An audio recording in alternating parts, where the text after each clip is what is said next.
Sir, இந்த முதலீட்டு ஒப்பந்தம் தொடர்பாகவும் இந்த வெளிநாட்டு பயணம் தொடர்பாகவும் வெள்ளை அறிக்கை வேணும்னு சொல்லிட்டு எதிர்க்கட்சிகள் தொடர்ந்து கோரிக்கை வச்சுட்டே வராங்க சார். அது தொடர்பாக உங்களுக்கு?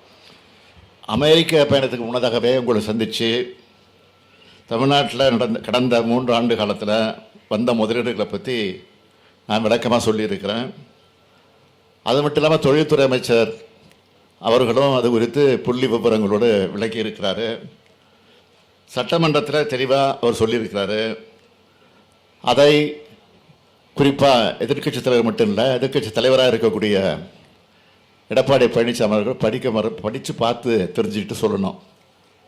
அவர் முதலமைச்சர் எடப்பாடி பழனிசாமி முதலமைச்சர் இருந்தப்போ முதலீடுகளை இருக்க வெளிநாடு போனதாக சொன்னாங்க. அதில் 10 விழுக்காடு ஒப்பந்தம் கூட நிறைவேறலை. அதுக்கான ஆதாரம் என்கிட்ட இருக்குது.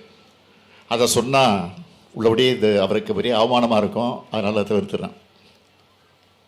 சொல்லுங்கள் சார். இப்போ கோவையில் 2 நாட்களுக்கு முன்பு ஜிஎஸ்டி தொடர்பாக நடைபெற்ற ஆலோசனை கூட்டத்தில் ஜிஎஸ்டி தொழில் செய்கிறவங்களுக்குலாம் எவ்வளோ கடினமாக இருக்குன்னு பேசின அன்னபூர்ணாவுடைய உரிமையாளர் அடுத்த நாள் கூப்பிட்டு மன்னிப்பு கேட்க வைக்கப்பட்டிருக்காரு. அதை எப்படி பார்க்குறீங்க?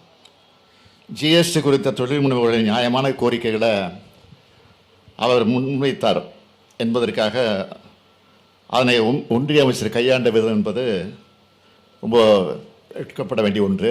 அதை மக்கள் பார்த்துக்கிட்டு இருக்காங்க.